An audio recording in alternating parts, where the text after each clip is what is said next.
안녕하세요. 배신의 장미입니다. 오늘의 사연 지금 시작합니다. 제게는 손이 시누이가 한 명 있습니다. 시누이와 저는 제가 막 남편과 결혼했을 무렵부터 정말 사이가 좋았어요. 그도 그럴 것이 저도 자매가 없었고 시누이도 자매가 없다 보니 서로 누가 먼저랄 것도 없이 시누이 옳게 가니지만 우리는 언니 동생이 되어 지내자는 마음이 들었거든요. 1살 터울의 저와 시누이는 서로 성격도 잘 맞았기에 크게 트러블 한 번 없이 잘 지내왔습니다.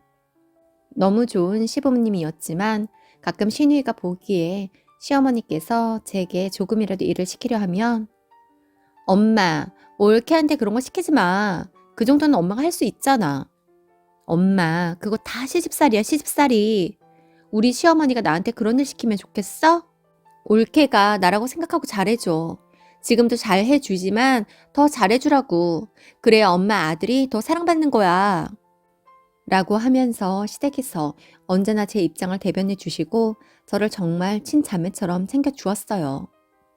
이후 저는 남매를 낳았고 제가 아이를 낳을 때마다 제일 먼저 달려오고 제 아이들을 자신의 아이들처럼 아끼고 챙겨주는 것 또한 시누이였습니다. 물론 양가 부모님들, 제 동생도 저희 아이들을 너무 예뻐하였지요.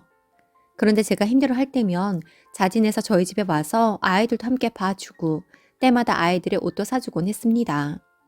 물론 서툴기도 했고 정작 아이가 올 땐 진정시키지 못하고 기저귀 가리도 하지 못했고 분유를 먹이긴 해도 트림도 시키지 못했지만 그렇게 마음 써주고 한달음에 아이들을 보러 온다는 것만으로도 고마웠거든요. 그런데 아이들이 점점 커갈수록 시누이가 조금씩 저희 아이들을 가까이 하지 않더라고요. 아이들을 싫어한다 그런 건 아닌데 아이들이 걷기 시작하면서 이것저것 만지자. 자신의 물건을 만진다며 정색을 하기도 했고 조금 더 커서 자아가 생겨 말도 안 되는 고집들을 부리자 대체 애가 왜 이 모양이냐며 교육 좀 잘 시키라는 말들을 했으며 좀 더 커서 유아기가 되자 아이들의 장난을 이해하지 못하며 짜증도 내었습니다.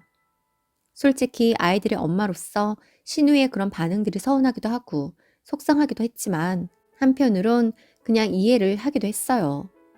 그도 그럴 것이 시누이는 결혼은 했지만 아이는 없었거든요. 시누이 부부는 딩크였습니다. 그러니 막연히 조카가 예쁠 수는 있지만 대체 쟤들은 왜 그럴까? 지금 왜 우는 거야? 고집을 왜 부리지? 라는 생각을 할 수도 있죠. 시누이의 반응들에 일일이 스트레스를 받으면 제가 더 힘들어지니 그냥 그렇게 생각을 했습니다. 그리고 저희 큰아이가 8살이 되던 해부터는 시누이와 만날 일이 없더라고요. 당연히 저희 집에 오거나 저희를 시누이네 집에 초대를 하지도 않았을 뿐더러 명절에도 저희 애들과 마주치면 스트레스를 받는다며 저희와 일정이 겹치지 않게 시댁에 오더라고요. 그렇게 시누이와는 자연스레 멀어졌습니다. 솔직히 시누이의 그런 반응이 서운하지 않았다면 거짓말이었을 거예요. 그냥 제가 이해하기로 했기에 더 이상 생각을 하지 않으려고 했습니다. 결국 시누이는 시누이였을 뿐이었던 거죠. 그렇게 서로 만나지 않은 지 어느덧 20여 년이 흘렀습니다. 저희 아이들은 잘 자라주어 둘 다 한손에 꼽히는 대학을 나오고 아들은 외국에 있는 글로벌 기업에 입사를 했고 딸은 우리나라 대기업에 다니고 있습니다. 아들이 외국에서 지내다 보니 하루에도 몇 번씩 문득문득 그리웠어요. 시대가 발달을 해 매일같이 화상통화를 해도 옆에서 느끼고 만날 수 없으니 그렇게 통화하는 것과 별개로 그립더라고요. 그런 아들이 그곳에서 만난 여자친구와 결혼을 약속했다고 합니다. 혹 외국인이면 어쩌나 싶었는데 다행히도 한국 사람이더라고요. 요즘 같은 시대에 이게 무슨 말인가 싶을 수도 있지만 제가 보수적인 건지 솔직히 외국인 며느리면 어쩌나 은근히 걱정이 되었거든요. 아무튼 아들 부부는 결혼식을 위해 장기 휴가를 내고 한국으로 들어왔고 입국과 동시에 상견례를 하며 일사천리로 결혼식을 준비하였습니다. 그런데 저희 아들의 결혼 소식을 들었는지 몇십 년 만에 시누이에게서 연락이 오더군요. 올케, 그간 잘 지냈어? 형님, 어쩐 일이세요? 민준이 결혼한다며? 네, 안 그래도 그제 상견례에서 조만간 청첩장 띄우려고 했어요. 아니, 그렇게 중요한 일이 있었으면 당연히 나한테 연락을 했어야 하는 거 아니야? 아, 안 그래도 청첩장이 오늘이나 내일쯤 나온다고 해서 그러면 연락하려고 했었어요. 그게 아니라 상견례 말이야, 상견례. 상견례요? 당연히 나도 갔어야 하는 거 아니야? 형님이요? 형님이 왜요? 어머, 올케, 벌써 다 잊었어? 내가 우리 민준이 태어났을 때 어떻게 썼는지 말이야. 많이 예뻐하셨죠. 많이 예뻐하셨죠라니. 지금도 예뻐하지. 그런데 어떻게 어른이 나한테 연락도 안 할 수가 있어? 전 형님의 이야기가 좀 이해가 안 되네요. 아, 내가 올케한테 뭘 바라니. 거기까지 생각도 못했지? 내가 이해하지 어떡하겠어? 내가 윗사람이니 마음을 넓게 써야지. 아무튼 축하하고 내가 고모가 되어서 애들 결혼 선물은 해줘야지 않겠어? 애들 한복은 내가 해줄게. 형님 아니에요. 근 20여 년간 만나지도 못했는데 그런 선물은 너무 커요. 한복 맞추는 게 은근히 비싸서요.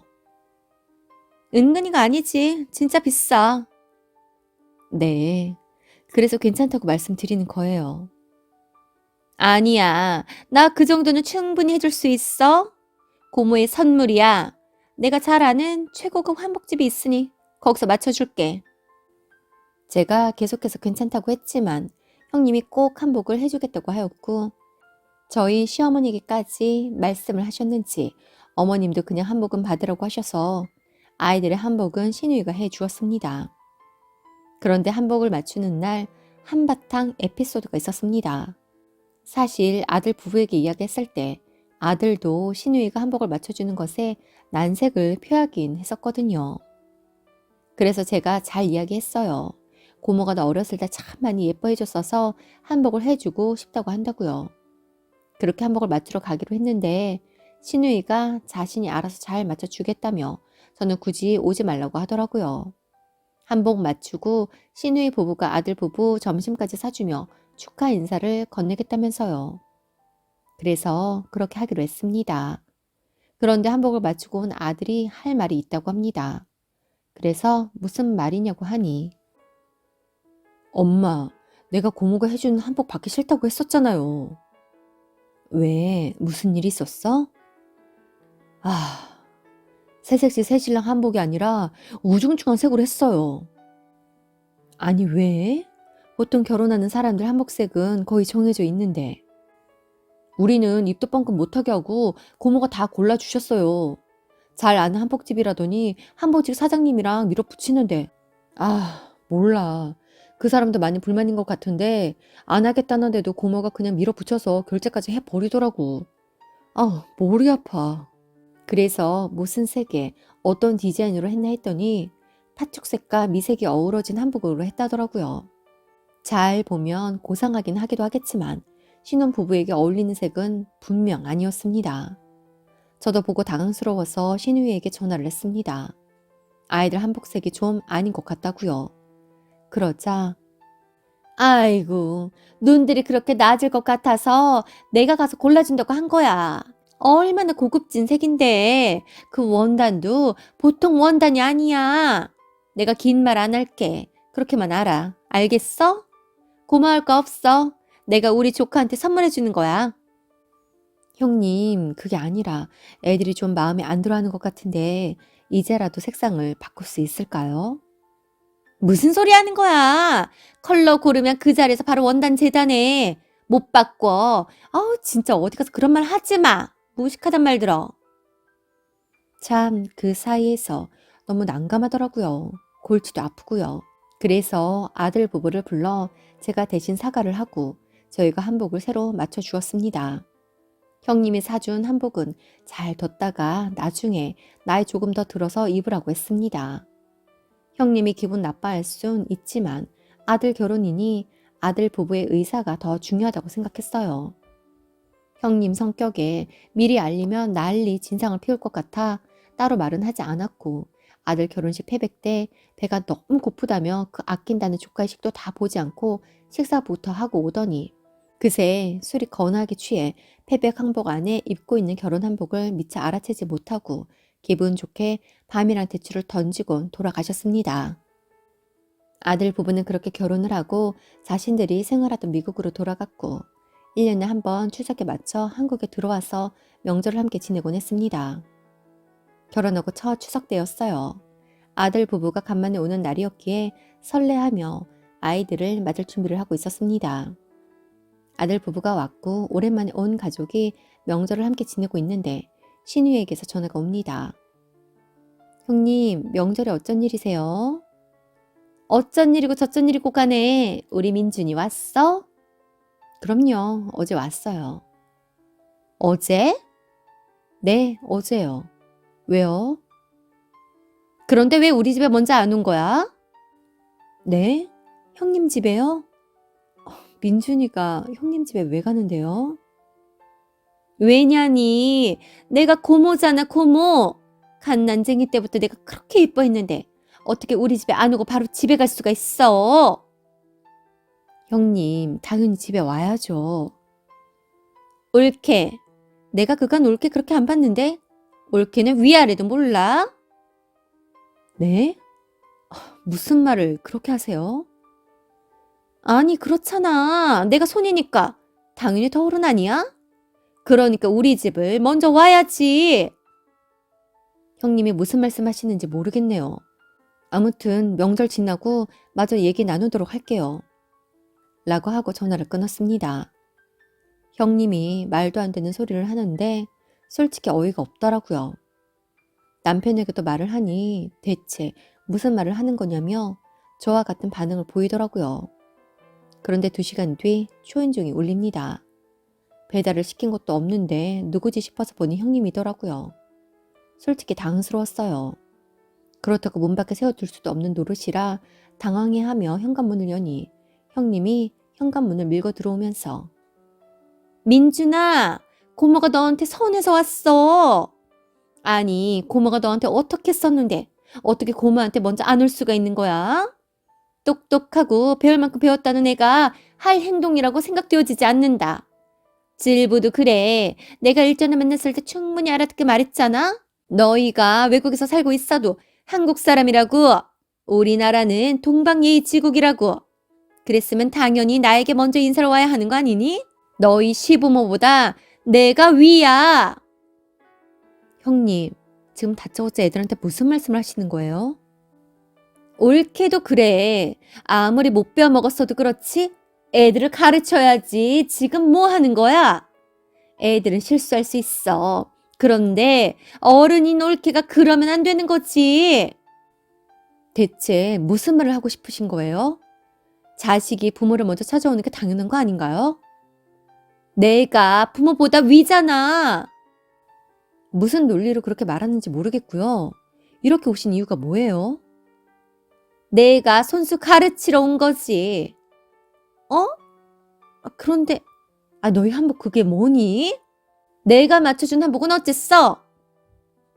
형님, 애들 한복 좋은 거 해주신 거 감사한데 색상이 완전 노인네들 색이더라고요. 너무 얼굴이 안 받아서 좀 더 나이 들어서 입으라고 하고 다시 맞춰줬어요. 뭐? 뭐가 어쩌고 어째? 형님은 제 말에 노발대발 난리더라고요. 그런데 이 글에다 다 표현이 안 되어서 그러는데 정말 어쩜 그렇게 유명하다는 한복점에서 애들에게 그렇게 안 어울리고 노티나는 한복을 맞춰줬나 싶을 정도로 너무 별로였어요. 오죽하면 제가 한복을 다시 맞춰줬겠어요. 안 그래도 열받아서 온 시누이인데 한복을 보고는 완전 활화산처럼 뚜껑이 열려 하는데 아주 볼만하더라고요. 다른 사람들의 말은 아무것도 들려하지 않아서 그냥 흥분한 시누이를 보고만 있었습니다. 한참을 열을 내던 시누이는 다들 방관하듯 자신을 바라보니 체념을 한 건지 작전을 변경한 건지 이내 평정심을 되찾더니 어쩌겠어. 솔직히 여름받지만 제일 어른이고 마음 넓은 내가 참아야지. 원래 저러는 분이 아닌데 웬일인가 싶었어요. 그러더니 갑자기 며느리에게 당신께서 제 아들 어렸을 때 엄마처럼 봐줬고 뭘 해줬고 어쨌고 줄줄이 늘어놓더군요. 그러면서 며느리의 손을 맞잡더니 질부, 나는 자식이 없어. 그래서 우리 큰 조카를 내 아들이 다 생각하면서 키웠거든. 아, 네. 그래서 말인데, 나 서운하게 하면 안 되는 거야. 무슨 말인지 알지? 아, 네. 내가 살아보니까 세월이 참 빨라. 빨라도 너무 빨라. 내가 벌써 환갑을 넘길지 누가 알았겠어? 이러다 금방 70 되고 80 될 텐데 우린 자식이 없으니 걱정이 많거든. 그래서 한 5년 안으로 실버타운으로 들어갈까 계획 중이야. 아, 그러시구나. 그래서 말인데 그때 너희 부부가 실버타운 보증금 절반은 보태줬으면 좋겠어. 너희들이 외국에서 살아도 부모가 다 한국 사람들이고 한국 문화 잘 알잖아? 나이 든 부모는 자식이 거두는 거야. 내가 당연히 너희들의 친부모는 아니니 모셔라 뭐라 말은 안 하지만 실버타운에 들어가게끔은 그리고 생활하는데 어려움 없게는 해줘야 한다고 생각해. 시부모님이 아니라 고모님네를요? 너희 시부모도 챙겨. 우리만 챙기라는 건 아니야. 고모님이 저희 남편 낳아주신 건 아니잖아요. 뭐? 아, 너 무슨 말을 그렇게 하니? 내가 얘 어렸을 때부터 키우다시피 했다고. 그래서요. 뭐 밥해 먹이고 학교도 쫓아다니고 학비도 대주고 뭐 그러신 거예요? 그렇다면 또 모르겠지만 제가 듣기로는 그런 것 같지 않았는데. 뭐?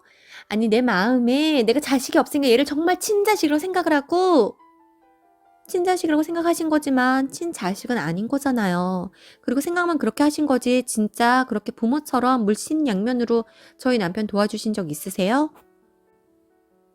질부, 지금 되바라지게 뭐 하는 거야? 아니요. 그런 게 아니라 정말 궁금해서 물어보는 거예요. 자기야, 고모님이 진짜 어머님처럼 잘했어?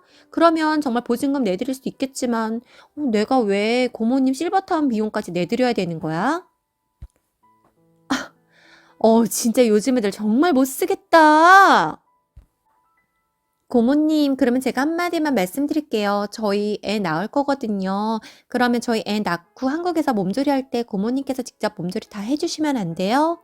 제가 아이 볼 줄 모르지만 고모님이랑 같이 하면 할 수 있을 것도 같은데 저희 어머님은 손목도 아프시고 허리도 아프시거든요. 저희 어머님보다는 고모님이 훨씬 건강해 보이시니까 부탁 좀 드릴게요. 저 산후조리 도와주실 수 있으세요? 뭐?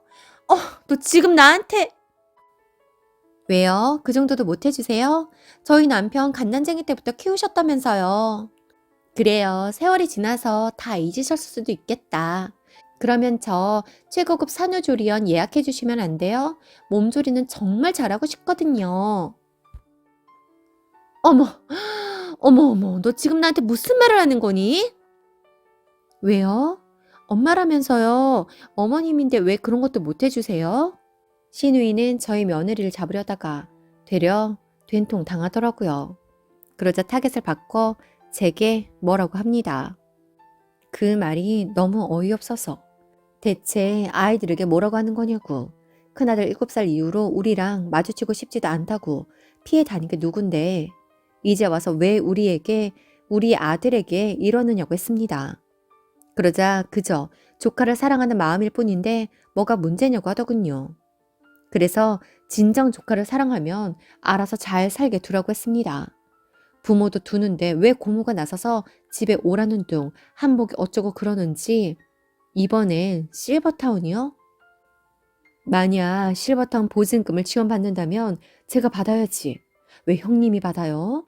내가 내 아파 낳아서 기껏 키우고 가르쳐놨더니 누굴 넘봐요?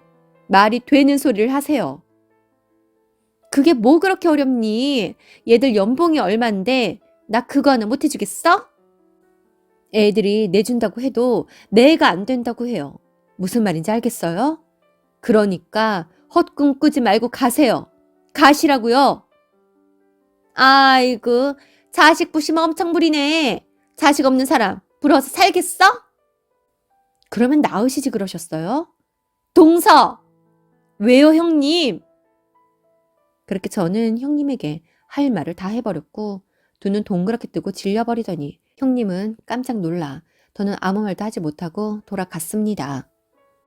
그 일이 4년 전 일입니다. 이후 코로나가 터져 아들 부부를 만나지 못하다가 올 추석에는 오랜만에 입국을 했었습니다. 그 사이 미국에서 태어난 우리 손자도 데리고 왔더군요. 자식이 있고 없고 기혼이든 미혼이든 독신이든 결국엔 다들 자신의 결정에 따라 각자의 삶을 살고 있다고 생각합니다. 장단점은 있겠지만 절대적인 건 없는 거죠. 그러니 각자의 삶에 충실해서 살면 되는 것인데 조금은 도를 넘은 신우이로 인해 집안이 시끌시끌했지만 이렇게 상황을 정리하고 나니 더 이상 우리 가족에게 어떤 연락도 없습니다.